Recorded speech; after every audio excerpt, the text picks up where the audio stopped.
Olá, meus amores, bom dia. Nós vamos começar a nossa aula corrigindo as atividades anteriores, as atividades da semana relativa às aulas do dia 4 ao dia 8 de maio, certo? Então, peguem o livro de língua portuguesa e vamos fazer a correção das atividades. Só relembrando que nós estamos estudando neste mês o gênero literatura contemporânea, mais focado na poesia contemporânea. A literatura contemporânea trata-se da manifestação clássica de alguns autores e as obras que dialogam com o presente, marcadas pela ousadia, pelos experimentos, pelas rupturas de estéticas, pela ruptura de paradigmas, ou seja, de modelos já pré-moldados, pela divergência entre as tradições anteriores e as atuais. Portanto, esse termo contemporâneo apresenta a natureza fluida, isto é, que encontra-se em variados momentos da linha do tempo da história da arte. Essa categorização ela foi usada para se referir a artistas que dialogavam com as suas respectivas gerações. Então, a literatura contemporânea ela traz esse paralelo de como era a expressão literária nas décadas passadas e como é essa literatura hoje. Como nós podemos analisar, as músicas, elas representam um grande exemplo desse tipo de literatura, pois na antiguidade a música ela se apresentava de uma forma diferente, com letras diferenciadas, com sentidos diferenciados. E na atualidade a música ela ganhou um novo formato, principalmente com a categorização de gêneros musicais, em que há uma vasta, uma ampla representação de gêneros. E aí nós vamos fazer a análise dentro do que o material de língua portuguesa nos propõe. No início, na chave de abertura do nosso capítulo, nós temos essa imagem, que é exatamente para fazermos uma aproximação do que seria essa arte contemporânea.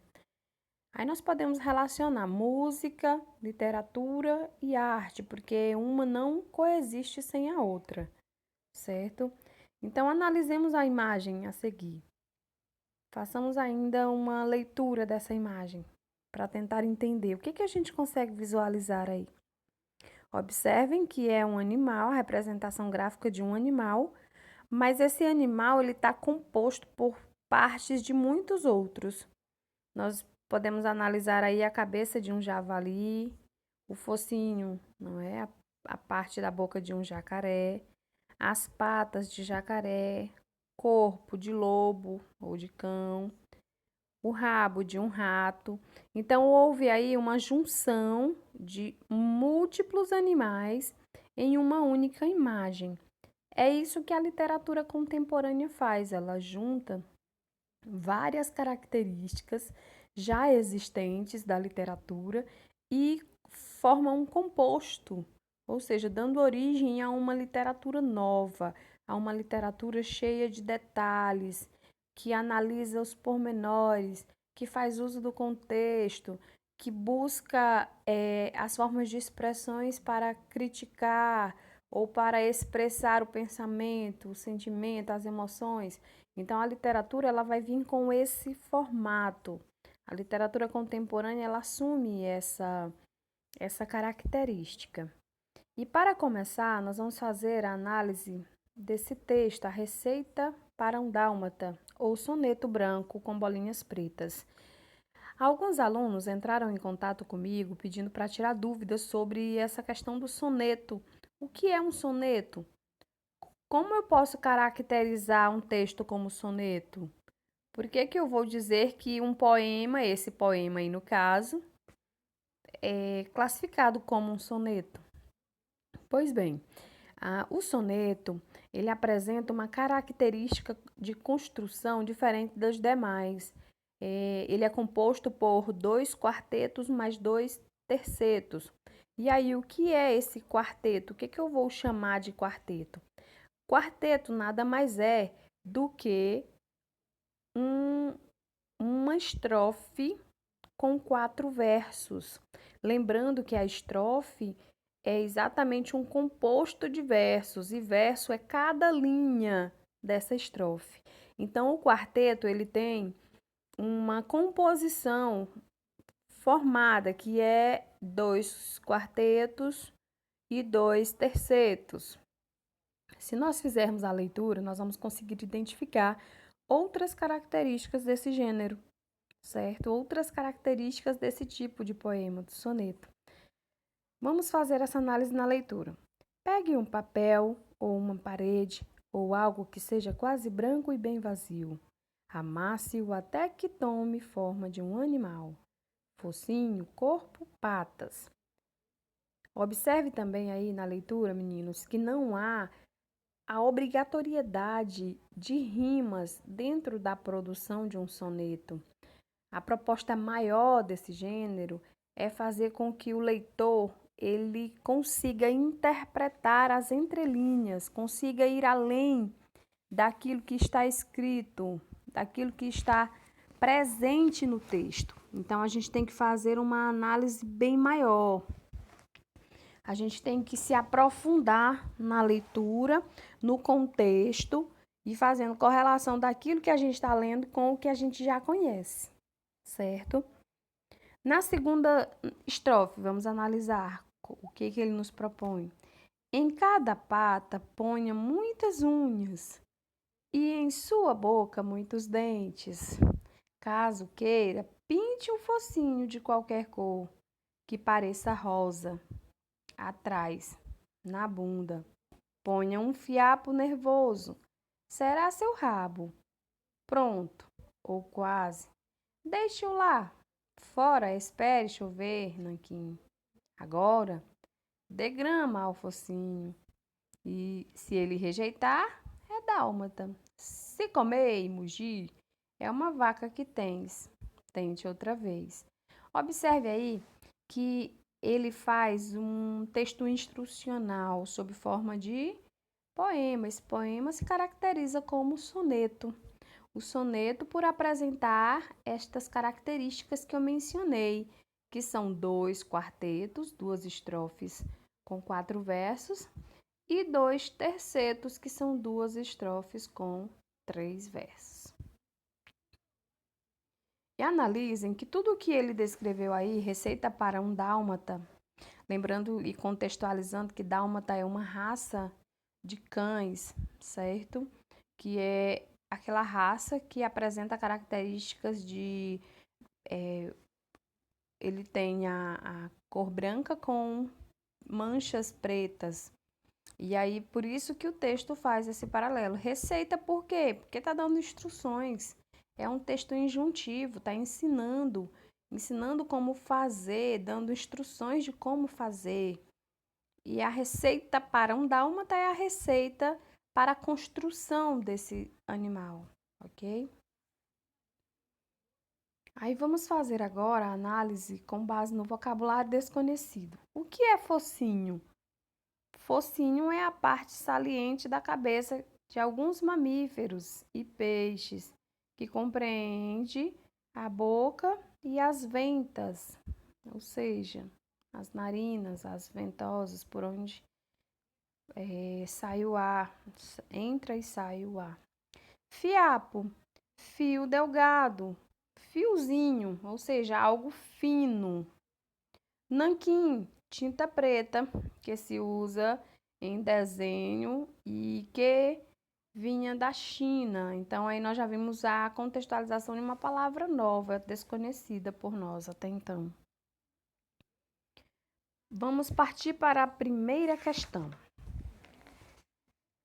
O poema que acabamos de ler possui os aspectos de um soneto. Entretanto, é possível notar algumas diferenças entre o estilo do autor e a escrita tradicional. Cite diferenças entre poema de Duvivier e estruturas de um soneto clássico. Pois bem, vamos lá. Apesar da presença tradicional de 2 quartetos e 2 tercetos, essa estrutura, subvertida pela ausência de rimas no final dos versos, divergem divergência que se intensifica por meio da quebra dos versos, cujas ideias se finalizam nas linhas seguintes. Então, primeiro, qual é a primeira diferença entre esse texto e os sonetos clássicos? Os sonetos clássicos são compostos, como eu mencionei, por 2 quartetos e 2 tercetos. Esse soneto, ele apresenta uma outra característica, diferença, que é o fato de não conter rimas. E o sentido das frases, ele está quebrado, porque inicia numa estrofe e conclui-se na outra, ou inicia-se numa linha e conclui-se na outra. Então, são características que fazem com que esse texto torne-se diferente dos sonetos clássicos, dos sonetos tradicionais. Segunda questão. O título do poema sugere um diálogo entre gêneros, o poema e a receita, recursos bastante utilizados entre os escritores contemporâneos. Com essa combinação de gêneros, como essa combinação de gêneros é trabalhada no poema de Duvivier? Então, no poema houve uma junção. O autor ele agregou elementos de uma receita ao seu poema, relacionou-os e fez a criação surreal de um dálmata. O autor ele estabeleceu uma carga descontraída no texto, tornando visível a intenção de sugerir significados simples e diretos ao poema, sem maiores flexões, acerca de sentimentos, angústias tradicionais do gênero poema. Ou seja, ele pegou simplesmente algumas instruções e colocou sob forma de soneto. Porém, houve uma quebra, uma ruptura da tradicionalidade da construção do gênero e da estrutura soneto. Por quê? Na medida em que o autor pegou essa receita, ele necessitava, para tanto, de um texto corrido. E aí ele fragmentou esse texto em estrofes, em quartetos e tercetos, para daí fazer uma semelhança, uma possível semelhança com o soneto tradicional. Terceira questão. Na temática do poema é notável a ausência de uma crítica social ou mensagem reflexiva. De que modo a falta destes elementos influencia na leitura do texto? Pois bem, é possível interpretar a ausência de sentimentalismos como uma sugestão de novos paradigmas para o gênero poema, diferenciando-se das qualificações criadas em torno de padrões clássicos e alcançando níveis mais extrovertidos de comunicação. Então, ele fugiu, de certa forma, da tradicionalidade, como eu já mencionei. Ele saiu do propósito sentimental do poema e buscou criar uma visão mais humorística, satírica, uma visão desconstruída desse gênero em que ele tentou criar, certo? Na quarta questão, nonsense, sem sentido, em tradução livre do inglês, é um elemento usado na literatura para caracterizar situações em que há falta de coerência e fidelidade com a lógica do mundo real. Cite versos do poema em que esse aspecto é trabalhado pelo autor. Pois bem, algo que ele fez e que fugiu da realidade, nós podemos perceber um tom nonsense do poema nos seguintes versos.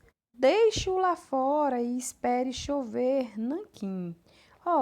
Deixe-o lá fora e espere chover tinta. Como assim? É algo surreal, é algo que não vai acontecer, não chove tinta, né? E caso queira, pinte o focinho de qualquer cor que pareça rosa. Um animal não tem como a gente construir, moldar as características físicas de um animal, não é? Nós não temos esse poder. Então, aí, a partir dessa visão, nós podemos analisar que há um tom de ficção, de surrealidade, certo? Vamos para a quinta questão.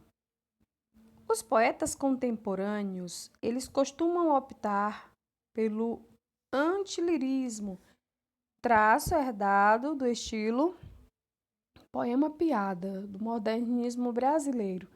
Analise o tom humorístico do poema, cite aspectos que contribuem para torná-lo um texto descontraído e divertido.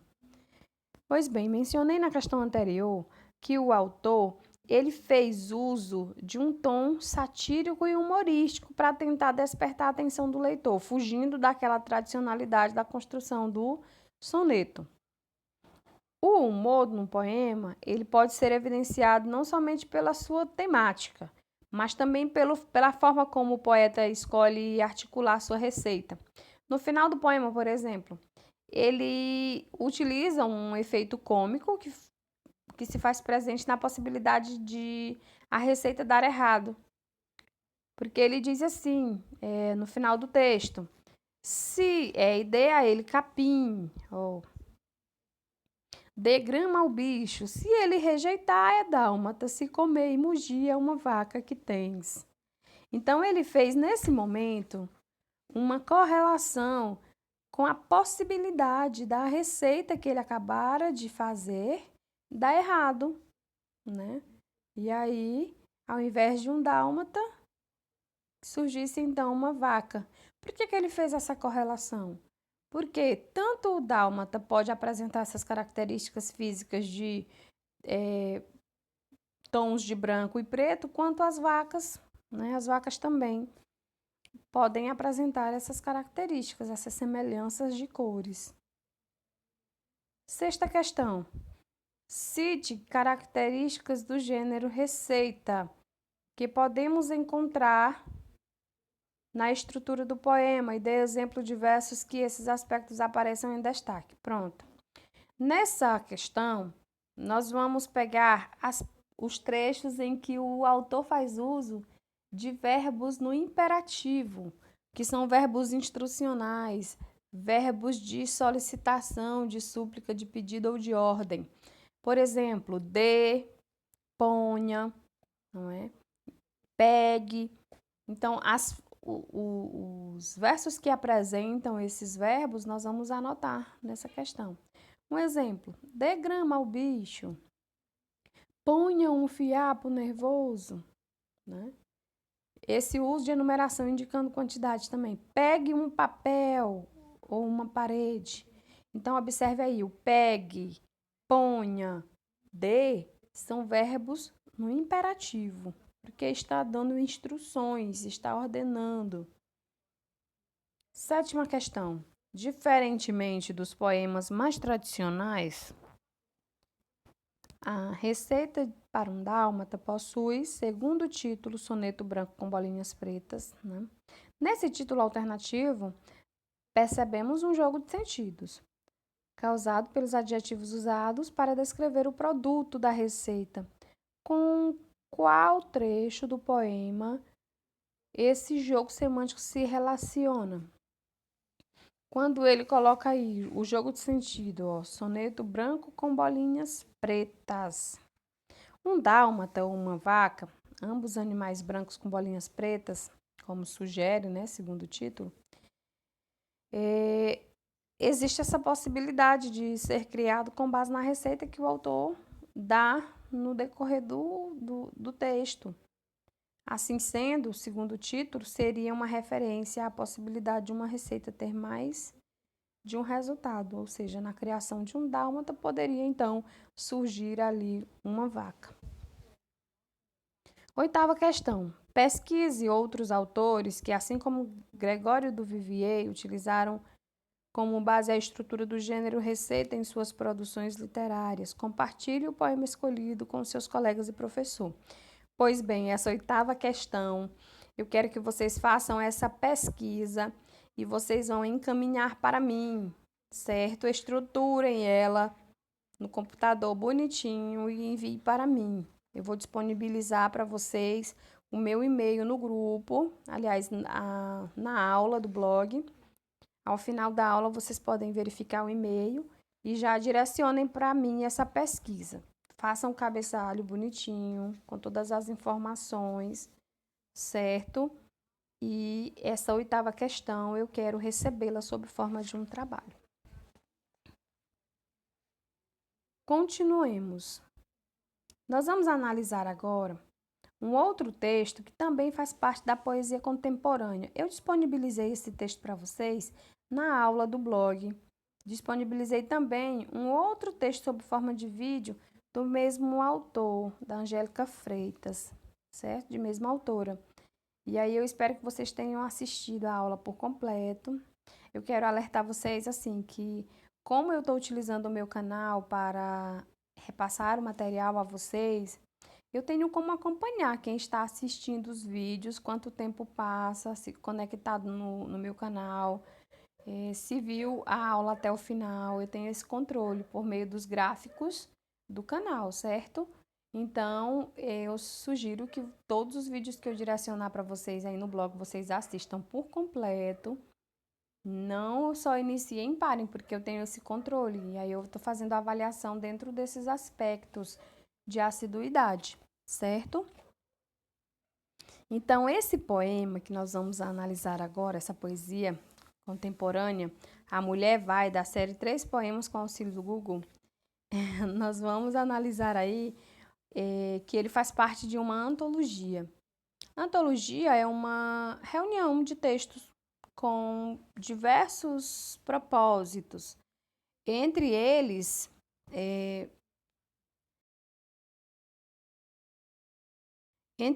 que possam servir como referências sobre determinados assuntos. Na literatura, as antologias elas possuem a intenção de selecionar autores por meio de variedades de estilos, representações, por meio de formas de produção, por meio do gosto desses autores, certo? Então, esse texto que a gente vai ler agora faz parte dessa antologia. O útero é do tamanho de um punho. Vamos lá. Texto: A mulher vai. A mulher vai ao cinema. A mulher vai ficar louca por você. A mulher vai dormir. A mulher vai ao médico e se queixa. A mulher vai notando o crescimento do seu ventre. A mulher vai passar 9 meses com uma criança na barriga. A mulher vai realizar o primeiro ultrassom. A mulher vai para a sala de cirurgia e recebe anestesia. A mulher vai casar-se, ter filhos, cuidar do marido e das crianças. A mulher vai para o curandeiro com um grave problema de hemorroidas. A mulher vai se sentindo abandonada. A mulher vai gastando seus folículos primários. A mulher vai se arrepender até a última lágrima. A mulher vai ao canil disposta a comprar um cachorro. A mulher vai ao fundo da caminhoneta e senta-se choramingando. A mulher vai colocar ordem na casa. A mulher vai ao supermercado comprar o que é necessário. A mulher vai para dentro de casa para preparar a mesa. A mulher vai desistir de tentar mudar o homem. A mulher vai mais cedo para a agência. A mulher vai para o trabalho e deixa o homem na cozinha. A mulher vai embora e deixa uma penca de filhos. A mulher vai ao fim sair com outro. A mulher vai ganhar um lugar ao sol. A mulher vai poder dirigir no Afeganistão. Então, nós podemos analisar que esse texto ele apresenta uma característica marcante do feminismo, que coloca a rotina da mulher em evidência, que coloca a vida da mulher, o quanto a mulher se esforça, o quanto a mulher trabalha, as características que estão envolvidas nesse processo de ascensão das mulheres na sociedade. Vamos analisar essas palavras que estão destacadas no texto. Qual é o real sentido delas dentro desse contexto aí? Ultrassom e hemorroidas. Ultrassom é um exame de imagem que contribui para o diagnóstico de diversas doenças em diferentes partes do corpo. Hemorroidas é um quadro patológico causado pela dilatação de veias varicosas do ânus e da parte inferior do reto. E o que é o folículo que ele coloca? Folículo é uma pequena folha, uma película, uma casca, certo? Uma membrana. Vamos iniciar a atividade desvendando os segredos do texto e ver o que vocês colocaram de respostas. Em um texto literário, tanto na forma quanto no conteúdo, são importantes para causar impressões impactantes no leitor. A partir da sua leitura, quais elementos do poema são responsáveis por esse efeito de impacto? Dentro dessa perspectiva, eu quero que vocês percebam aí a ausência quase total de rimas, não há rimas nessa construção, certo? Que é algo incomum nos poemas. Não há métrica estabelecida, foram apenas colocadas frases soltas, descontextualizadas, né? O conteúdo que pode se referenciar à crítica social foi transmitida por meio de um recurso da internet. No próprio título, ele já relata da série 3 poemas Filho do Google. Ele já deixa claro de que é um texto que circula nesse suporte. Por vezes, os chamados de iconoclastas, aqueles que contestam os ícones, né? Os poetas contemporâneos tendem a romper com os parâmetros estabelecidos pela arte clássica. A respeito dessa peculiaridade, que diferenças podemos destacar entre os poemas de Angélica Freitas e a poesia clássica? Bom, nos poemas de Angélica Freitas, é possível analisar que ela faz uma quebra de modelos já existentes de poemas. Diferente da poesia clássica, a autora ela desconstrói por meio dos elementos, como a ironia, o ícone da figura feminina platônica, de traço marcante, né? Por exemplo, no período da segunda fase do romantismo.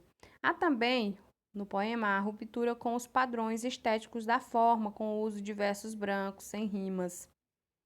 Poucas rimas e métrica irregular, ou seja, não há uma contagem, não tem como se fazer uma contagem de sílabas poéticas dentro dessa construção, visto que não apresenta rimas. Uma outra característica que a gente pode perceber dentro dessa análise é que nesse texto a mulher tira-se aquela figura de sexo frágil da mulher e atribui a ela uma figura de guerreira, de pessoa que corre atrás, que vai em busca, que não fica envolvida no sentimentalismo, né, no sofrimento. Então, faz-se essa análise a partir dessa visão. Observe os versos a seguir. A mulher vai se sentindo abandonada, a mulher vai gastando seus folículos primários, a mulher vai se arrepender até a última lágrima. Comumente, as rimas elas são classificadas pelo valor e pelos efeitos sonoros que produzem. Veja, pelo valor, elas podem se classificar como pobres, que são aquelas que utilizam palavras da mesma classe gramatical, por exemplo, dois substantivos. Elas podem ser consideradas rimas ricas, que são aquelas que apresentam classes diferentes, por exemplo, um substantivo e um verbo. E rimas raras, que são aquelas que utilizam palavras com terminações incomuns. Manda, canta, por exemplo, manda e canta, que são rimas diferentes, de classes diferentes com terminações incomuns. Pela sonoridade, elas podem ser classificadas em rimas perfeitas, que são aquelas que possuem correspondência de sons vocálicos e consonantais, ou rimas imperfeitas, que são aquelas que possuem correspondência parcial de som. Podem ainda ser assonantes, ou seja, vamos lembrar da assonância. Assonância é repetição de sons vocálicos, ou podem ainda ser aliterantes, que vem de aliteração, que é repetição de sons consonantais. Assonâncias, repetição de som vocálico, aliterantes ou aliteração, repetição de sons consonantais. Com base nessa classificação, avalie sonora e qualitativamente as rimas das palavras em destaque. Sonora, vamos lá, sonoramente. É uma rima imperfeita assonante. Qualitativamente, rima rica, certo? Então, abandonada e lágrima são rimas imperfeitas e são rimas ricas. Imperfeitas porque houve som assonante, som de vogais. Abandonada, olha o A, abandonada, lágrima. Então, há evidência muita evidência da vogal A, né? Então, por essa razão, é chamada de rima assonante. Qualitativamente, vamos lembrar, a rima rica é aquela que apresenta classes diferentes. Abandonada é o quê? A mulher foi abandonada ou a mulher abandonada. Então, olha, é um adjetivo e lágrima é um substantivo. Então, houve aí uso de classes diferentes, por isso que é considerada rima rica. Com base na interpretação dos elementos estruturais do poema, analise o efeito causado pela repetição da oração A Mulher Vai, no início de cada verso. Essa repetição ela pode servir, por exemplo, para sintetizar ou enfatizar a crítica social transmitida, simbolizando também a grande quantidade de resultados que um site de busca pode oferecer em pouco tempo de pesquisa. Pode-se também considerar essa repetição aí a questão de o fato de a mulher ser sempre colocada em primeiro lugar na hora dos afazeres, né? Tudo é a mulher, a mulher, a mulher, a mulher, certo? Quinta questão. A série Três Poemas com Auxílio do Google foi um experimento realizado pela poeta Angélica Freitas, no qual ela combinou os resultados de busca do Google para abordar temas relacionados à mulher. Com base ao seu conhecimento ou aos seus conhecimentos sobre este site, reflita. Quais seriam as intenções da autora utilizar esse método para produzir um poema? Pois bem, nós podemos analisar assim que o Google é um site de busca, né? Portanto, ao utilizar este site, que manipula seus resultados de busca conforme a popularidade, a autora vai denunciar a forma estereotipada como a mulher é vista pela sociedade, que foi o que eu acabei de dizer, que a mulher é sempre colocada em primeiro lugar na hora dos afazeres e não é tão valorizada por isso. Sexta questão, a reviravolta é um elemento utilizado com a finalidade de surpreender os leitores de uma forma inesperada. Cite os versos do poema em que esse artifício é utilizado. O verso em uma questão, o verso em questão é a mulher vai poder dirigir no Afeganistão. Visto que a informação de que as mulheres são proibidas de dirigir nessa região, né, no Afeganistão, pode ser um fato desconhecido para o aluno, o que reforça, por exemplo, o impacto da temática social do poema. Ela falou tanto sobre a questão da mulher, a mulher, a mulher, que ela buscou um fato histórico para representar o porquê dela escolher essa ferramenta como produção. Sétima questão. Ao utilizar a forma inesperada de estereótipos associadas à figura feminina, a autora busca desconstruir padrões sociais impostos às mulheres. Em que trechos do poema podemos encontrar exemplos desses clichês? Olha, por exemplo, nas frases: a mulher vai se casar e ter filhos, cuidar do marido e das crianças. E a mulher vai para dentro de casa para preparar a mesa. Então, aí são trechos que colocam a rotina do dia a dia da mulher, no contexto familiar. Da mulher, em nem todos os casos, né? Dentro dessa estrutura, já tem um trecho em que a autora coloca: a mulher vai para o trabalho e deixa o marido na cozinha. Então, nesse trecho, ela já coloca uma questão bem atual, bem social, bem contextualizada do hoje, né? Que é algo que está mudando, ó. A mulher vai mais cedo para a agência, a mulher vai para o trabalho, deixa o homem na cozinha. Então já é algo que acontece na realidade atual e que não era tão presente antigamente.